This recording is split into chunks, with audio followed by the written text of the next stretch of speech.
Welcome to Bot369 Poker University. Whether you're a beginner looking to learn the basics or an experienced player seeking advanced strategies, you've come to the right place. Get ready to elevate your game and stack those chips high. Today, 5 tips to improve your game and bankroll instant. Let's dive in. Number 1. Play tight pre-flop. It's a super boring way to adjust, but it's important. People are generally too loose at lower stakes and many make the mistake of thinking, oh well, they're playing such bad hands, that means I can play a bunch of bad hands too because I'm up against weaker hands. And while that's technically true at some points, it's a slippery slope, especially in multi-way pots. Bad hands don't perform well. The way you beat them for playing bad hands is actually by having good hands when you enter the pot. Number 2. Fast play your good hands. For example, someone raises, someone calls, we call with pocket 8s on the button, and the big blind calls, so we go 5 ways to the flop. The flop is Jack 6-4 with 2 spades. The initial raiser makes a continuation bet, the first person calls, the second one folds. Many players like to just call and disguise the strength of their hand and hope that someone keeps betting into them because it feels good to be tricky and just call and have them bluffing off their stack to you or have them betting their stack off with kings or aces. But at lower stakes, people are too passive, they're not bluffing enough. They're not putting in enough money with thin value hands. But they're also too loose, they're chasing draws too often and against bad odds. They're stubborn with their top pair and calling. You want to right away charge them on the flop if they have hands like Queen Jack or Jack 10. The turn brings a straight or a flush and scares them off the hand. Now on safe turns and rivers, you've made the pot bigger and now you can bet again and get their whole stack in. So make sure you fast play your good hands unless you have a really good reason not to. Number 3. Figure out when people have a made hand.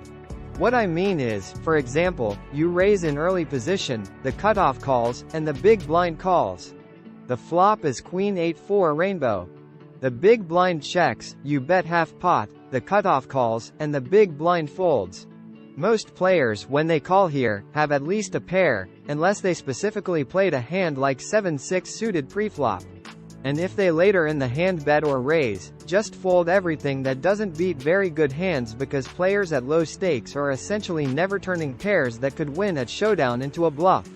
So, if we go back to the example of the Queen 8-4 flop, you bet, they call, the turn is A7 and brings a flush draw on the table.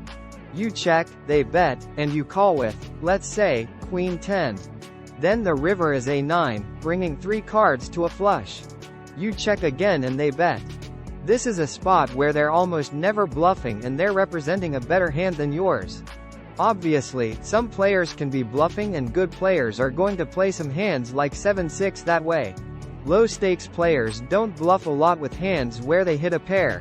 So when they have a pair, they just don't bluff. Number 4. Look for spots where a lot of draws miss and then call. In reverse from number 3. Generally, players at low stakes underbluff, but they also call a little bit too loosely and chase draws too loosely on the flop. For example, you raise in middle position and the big blind defends. The flop is Queen 10-7 with 2 clubs. The big blind checks, you bet, they call. The turn is an offsuit 3 and it goes check-check. The river is an offsuit 4.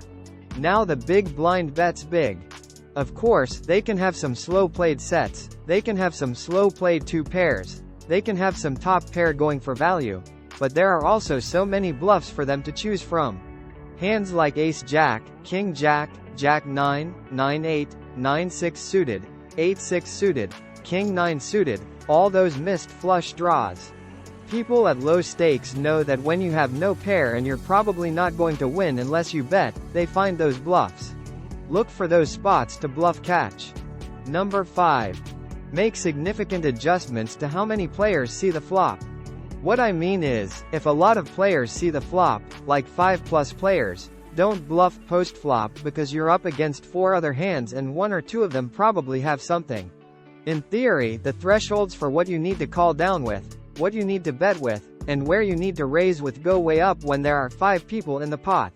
But people don't really adjust that. They have top pair or they have an open-ender or they see a flush draw and they play that top pair or draw the same way they would play that hand if there were one person in the hand. When you are heads up on the flop, you're only up against one hand. They usually don't have much.